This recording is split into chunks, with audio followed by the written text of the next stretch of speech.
Fala aí pessoal, tudo bem? Professor Marcelo Gonzalez aqui e hora de mais uma aula de geografia.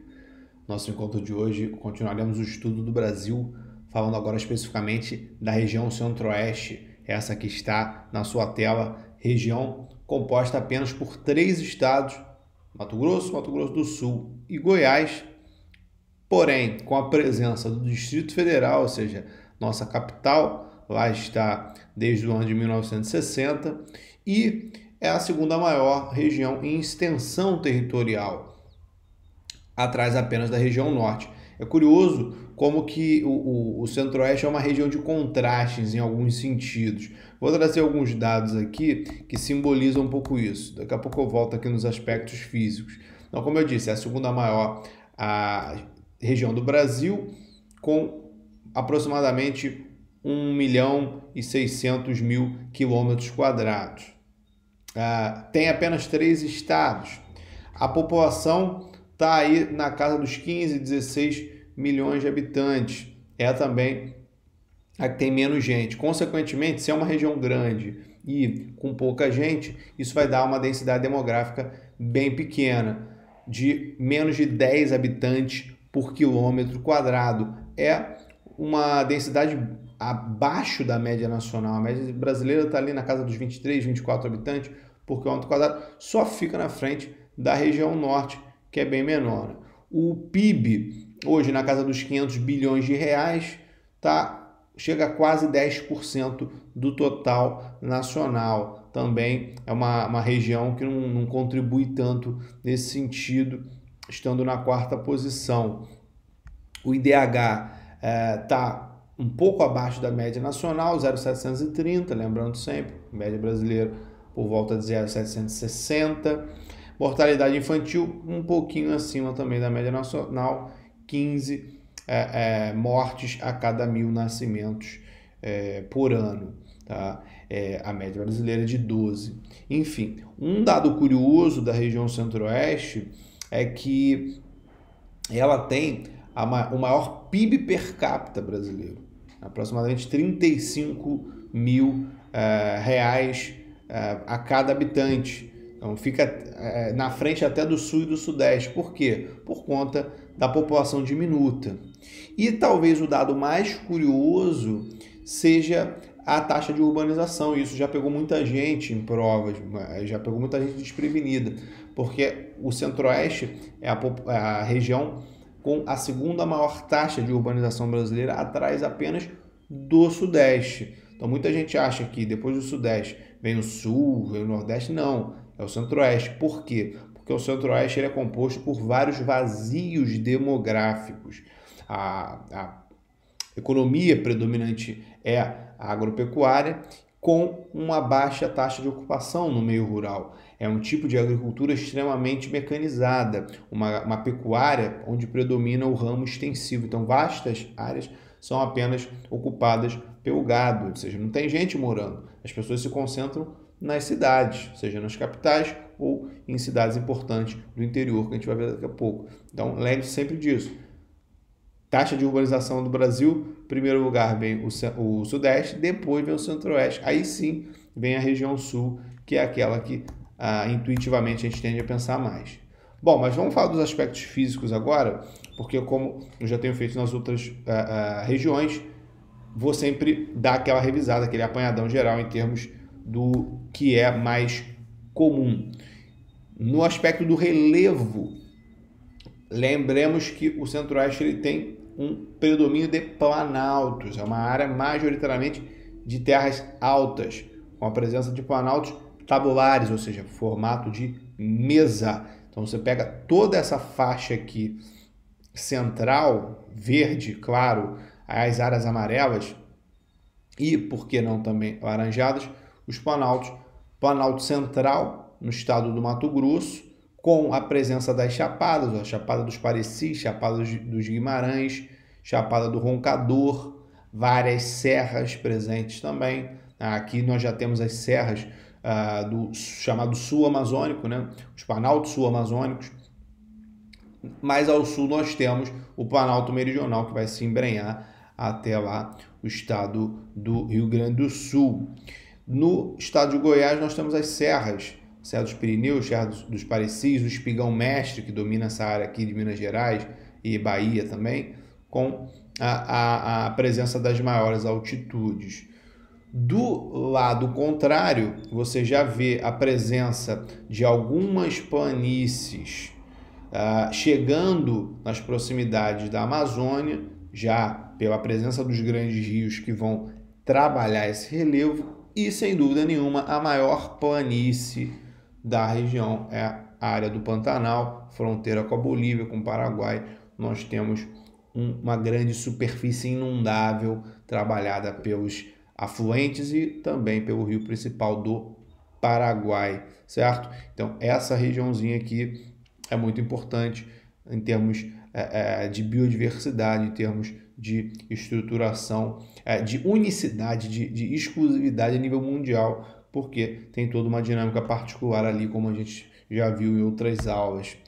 O clima predominante em toda essa região é o tropical continental ou tropical semiúmido, como você quiser chamar, tropical que é marcado por verões quentes e úmidos. Você vê aqui de janeiro a março, temperaturas mais altas, na faixa dos 25 graus, umidade acima ali de 200 milímetros por mês. A mesma coisa acontece no final do ano, quando vai chegando o final da primavera e início do verão. Já no inverno as temperaturas caem mais. Lembra, quanto mais no interior, maior o efeito da continentalidade, então maior a disparidade entre dia e noite, entre inverno e verão.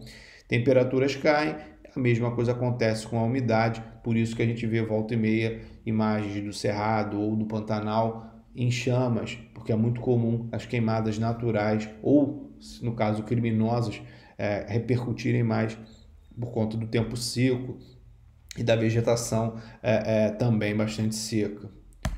Vegetação essa, como eu já falei, cerrado predomina, sobretudo nessas áreas abertas, nesses grandes campos planos, sejam eles de planalto ou de planície. Então você vai ter uma vegetação arbustiva, são as savanas sul-americanas, com predomínio de árvores espaçadas de médio porte, com galhos retorcidos. Tá? Uma vegetação caducifólia, que perde as suas folhas quando para de chover. A presença da hidrografia, a gente tem que sempre lembrar do seguinte: o Centro-Oeste é uma área, por estar no meio do país, em contato com todas as outras regiões. É curioso isso, porque o Centro-Oeste faz ali fronteira, vamos dizer assim, com todas as regiões brasileiras, mas é a única que não tem litoral em nenhuma parte.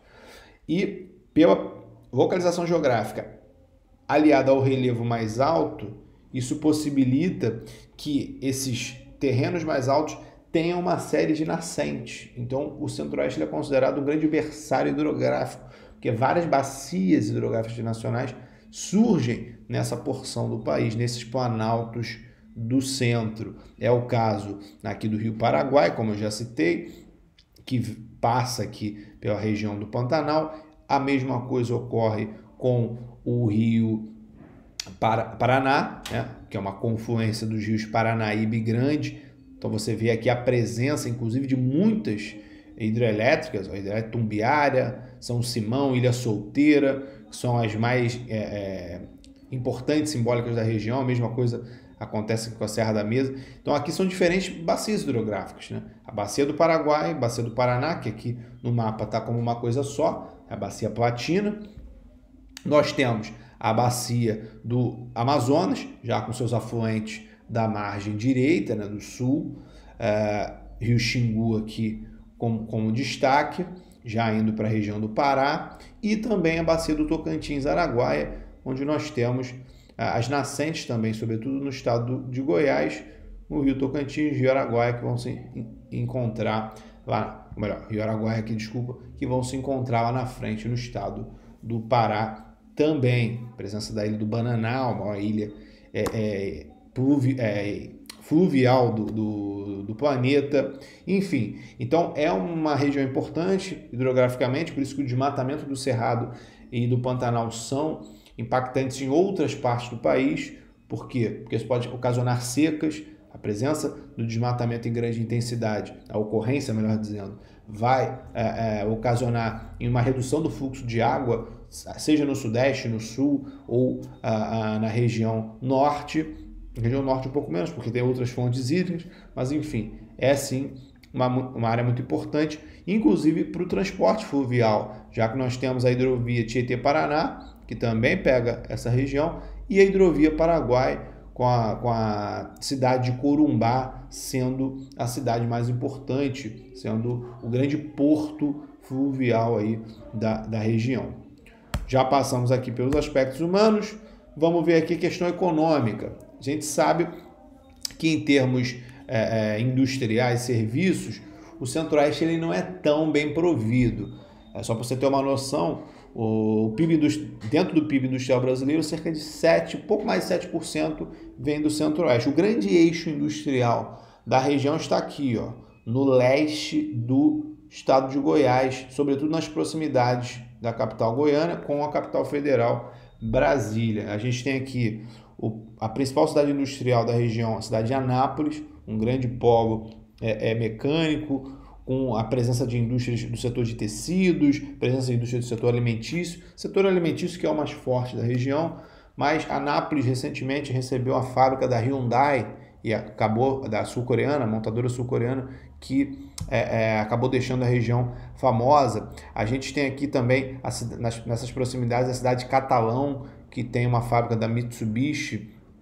Nós temos a cidade de Niquelândia, um importante polo de extrativismo, onde é extraída, claro, além do níquel, o famoso nióbio, e por aí vai. Senador Canedo, aqui também no sudeste de Goiás, que tem um polo petroquímico da Petrobras, o maior polo petroquímico do Centro-Oeste, e por aí vai, tá?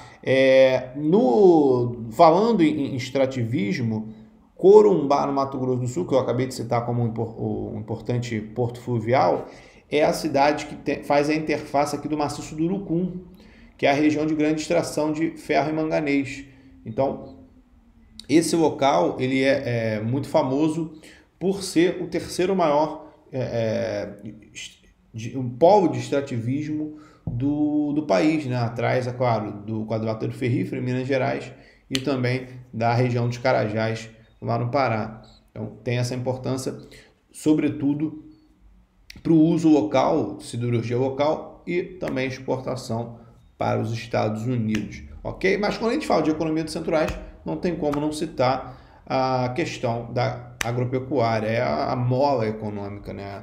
A região foi ocupada baseada na agropecuária, então a gente vai ter a agroindústria muito ativa também nessas áreas do leste, de Goiás e do Mato Grosso do Sul, lembrando, claro, sempre da proximidade com os grandes centros. Não é à toa que esse pedaço leste é o mais desenvolvido, é porque está mais próximo São Paulo, de Minas, de Paraná, enfim, está mais próximo dos grandes centros industriais originais.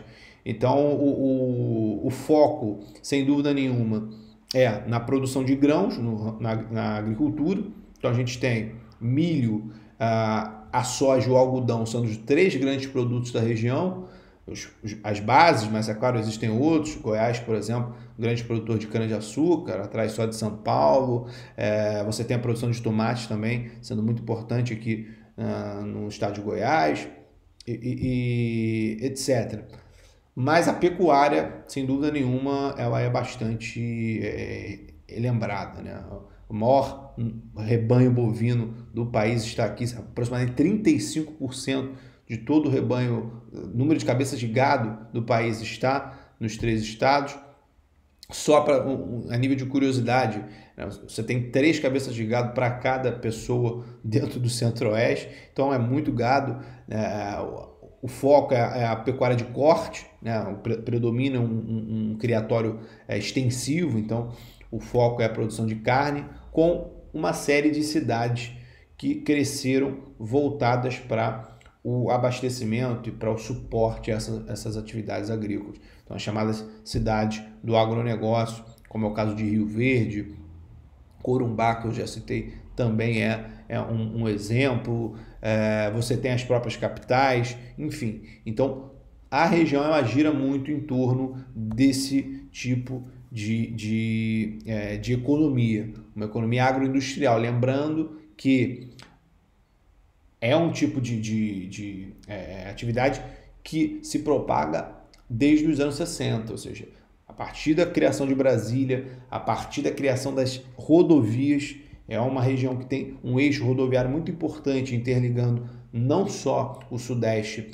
como também o Norte do país. Então você tem as rodovias de Belém-Brasília, você tem Brasília-Acre, você tem a Transpantaneira, enfim, Cuiabá-Porto Velho, Cuiabá-Santarém, várias estradas, algumas ferrovias, projetos e já ferrovias prontas, como a Ferronorte, como a Ferrovia Norte-Sul, que está atravancada, mas existe o projeto.